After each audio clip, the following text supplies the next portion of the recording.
Yes, bana mtazamaji wa Badilika TV, bado nipo na ndugu yangu Roger hapa. Tunabadilisha mada kutoka Taifa Stars. Tunaingia ndani ya viunga vya Zanzibar pale kwenye mashindano ya Mapinduzi. Simba akiwa ameshacheza mechi moja na akiwa na pointi 3 na goli moja. Mbele yako ni Roger bana, Roger Simba, shabiki kindakindaki wa Simba Sports Club. Yeye ana nini cha kuongelea timu yake? Toka mapumziko yameanza mpaka hapa ilipofikia, kuna kitu kimeongezeka au kuna kitu kimepungua au nini kifanyike kama ushauri wake? Bwana Roger, natumaini mechi uliiona vizuri haswa. Mechi niliangalia, mechi ilikuwa ya Mapinduzi ya klabu yangu ya kwenda Msimbazi na nimeiona, na kwa matokeo tuliyopata ya goli moja sawa, tumeshinda, lakini ilikuwa bado, sababu sisi tunakwenda kwenye mashindano ya klabu bingwa, tuna mechi ngumu na tuna mechi ya tough sana na Mwarabu tarehe 20, sio mbali, ni muda si mrefu, ina maana kama almost kama wiki mbili bakia.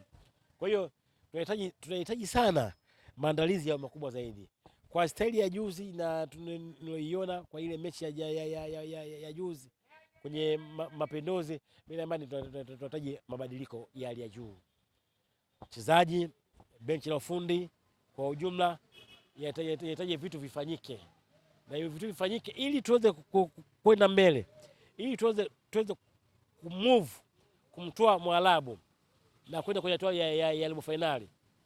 Mabadiliko lazima yafanywe katika siku zilizobakia.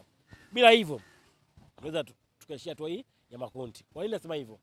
Timu yangu niliangalia mechi, ilicheza chini ya kiwango. Simba haiwezekani tukapata goli moja, haiwezekani. Kwa ubora wa Simba, kwa wachezaji wa Simba, yenye heshima ya Simba, na watu pia wanafahamu hata mpira tunacheza juzi sio mpira sahihi, ni mpira wa kawaida sana, ni mpira ambao hata mimi nimeshangaa kwa nini tumecheza vile. Kwa hiyo tunahitaji mabadiliko ya hali ya juu sana, tunahitaji wachezaji wabadilike sana. Tunakabiliwa na mechi ngumu, tuna ligi yetu ya NBC ni ngumu, tuna klabu bingwa ni ngumu zaidi. Kwa hiyo sisi tukisema tushie hatua ya robo finali, hatua ya makundi, hatujatendea haki klabu yetu. Kwa mpira mimi ninauona juzi, kocha anakuwa afanye mabadiliko ya hali kubwa zaidi sana kwenye klabu yetu. Sijaona bado, sijaona, sababu mpira nimeona juzi sio mpira sahihi, sio mpira wa Simba.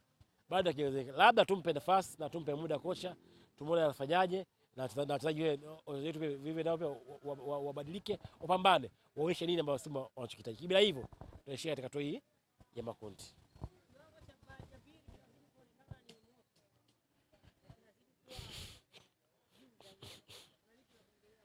Kwanza ni mchezaji mzuri, kwanza ana uwezo, kwanza ni mtu ambaye kwenye pitch anapambana, ana ubora.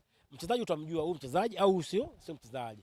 Kwangu mimi ni mchezaji mzuri, na acha tu mechi tu ya juzi, hata mechi za ligi angalau alikuwa kwenye injury, lakini akiwa akiingia, tumeona kuna mechi moja aliingia mechi yake ya kwanza, ikapigwa cross akapiga counter attack akashinda.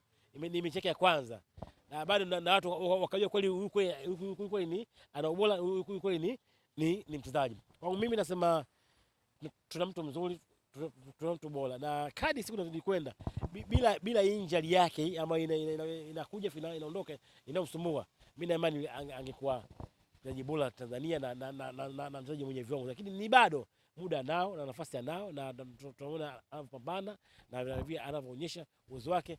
Mimi na imani vitu vingi wa Msimbazi wasubiria kupitia kwake yeye.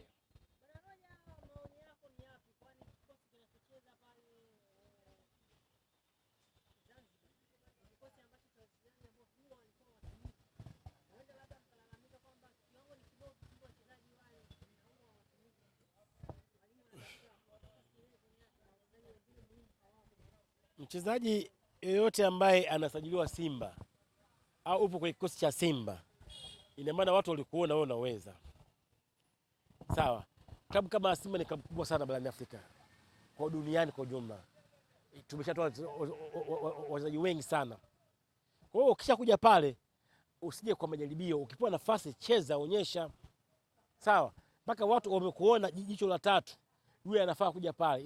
Ina maana wewe una uwezo wa kuja pale, unatakiwa upambane, uonyeshe uwezo wako, watu uone. Angalau unasema kuna wengine hawapo, wengine wapo. Hata hao waliokuepo wanatakiwa wapambane, waonyeshe, sio mpaka wote muwepo, hakuna. Ina maana ukishakuwa kwenye klabu kama hii sisi ya Simba, wewe hapo una uwezo. Usitegemee fanya yupo, hakuna. Lazima kocha kila mtu anampa nafasi, apambane kwenye nafasi yake, aonyeshe kweli nini ambacho anacho, ili timu imove iende mbele zaidi. Ni mechi itakuwa tough, mechi itakuwa nzuri, wachezaji watulie, kocha atulie, benchi yote itulie, kikosi kipango kizuri chenye ushindani. Tuonyeshe Simba yetu ipi, tuonyeshe mpira wetu mzuri, tuonyeshe mpira wetu ambao watu tayari washaozoea, ili tupate matokeo zaidi ya moja leo. Shukrani.